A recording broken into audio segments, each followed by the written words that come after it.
Hey everybody, welcome back to the channel and another episode of Journey to Understand the Bible. I'm your host Damien. In our last episode, we went over Genesis 46 where Jacob discussed his journey to Egypt and it went over his descendants and everything. So now we're in Genesis 47 where Jacob is blesses Pharaoh. So then Joseph went to see Pharaoh and told him, "My father and my brothers have arrived from the land of Canaan. They have come with all their flocks and herds and possessions, and they are now being in the reign of Goshen." Joseph took 5 of his brothers with him and presented them to Pharaoh. And Pharaoh asked the brothers, What is your occupation?" They replied, "We, your servants, are shepherds just like our ancestors. We have come to live here in Egypt for a while, for there is no pasture for our flocks in Canaan. The famine is very severe there, so please, we request permission to live in the region of Goshen." Then Pharaoh said to Joseph, "Now that your father and brothers have joined you here, choose any place in the entire land of Egypt for them to live. Give them the best land of Egypt. Let them live in the rain. Let them live in the region of Goshen. And if any of them have special skills, put them in charge of my livestock too." Then Joseph brought his father Jacob and presented him to Pharaoh. And Jacob blessed Pharaoh.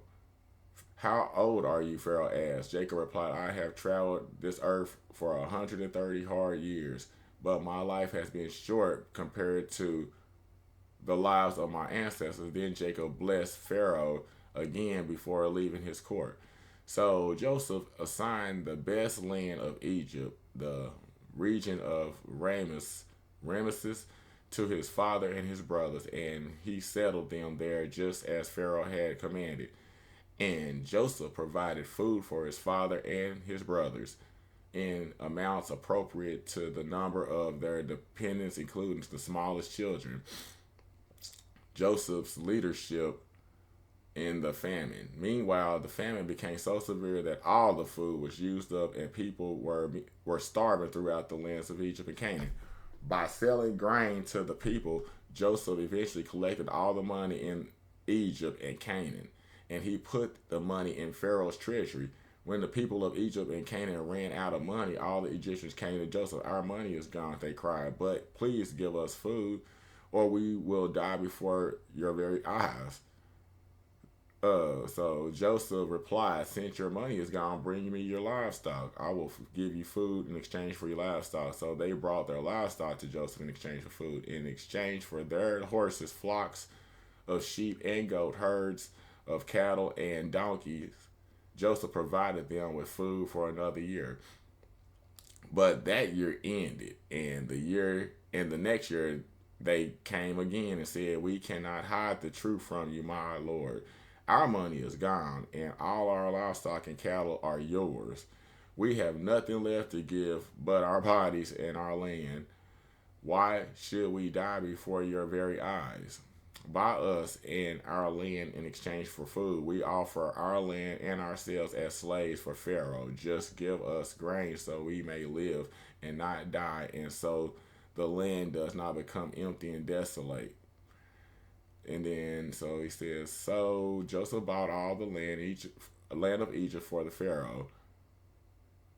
All the Egyptians sold him their fields because the famine was so severe, and soon all the land belonged to Pharaoh. As for the people, he made them all slaves from one end of Egypt to the other. The only land he did not buy was the land belonging to the priests. They received an allotment of food directly from Pharaoh, so they didn't need to sell their land.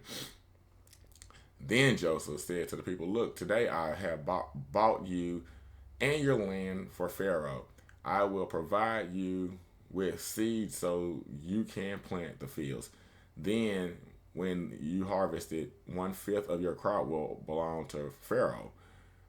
You may keep the remaining 4/5 as seed for your fields and as food for you, your households, and your little ones." "You have saved our lives," they exclaimed. May it please May it please you, my lord, to let us be Pharaoh's servants. Joseph then issued a decree still in effect in the land of Egypt that Pharaoh should receive 1/5 of all the crops grown on his land. Only the land belonging to the priest was not given to Pharaoh. Meanwhile, the people of Israel settled in the region of Goshen in Egypt. There they acquired property and they were fruitful and their population grew rapidly. Jacob lived for 17 years after his arrival in Egypt, so he lived 147 years in all.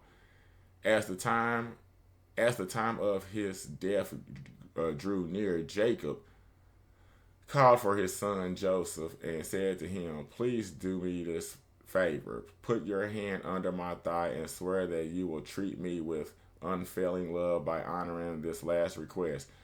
Do not bury me in Egypt.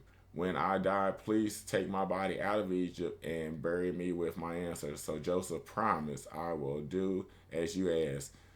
"Swear that you will do it," Jacob insisted. So Joseph gave his oath, and Jacob bowed humbly at the head of his bed. And that is pretty much how the chapter ended. Let's see, can you see that? So that's basically how the chapter ended. The Jacob finally got to meet the Pharaoh. Kind of told him thanks for everything you did for him. Joseph bought all the people in their land and gave them somewhere to stay, and I guess it sort of lived happily ever after. That's Genesis 47. So if you like what you saw or like what you heard and you want to keep me going, I'll keep it going. Sorry about the little gaps in between this. I think that it would take me this long to finish Genesis, but I mean, we're trying. This is our journey, and so I think we got maybe 3 more chapters to go, and then we'll finally be moving on to something else. All right, guys. Thanks for watching. Bye.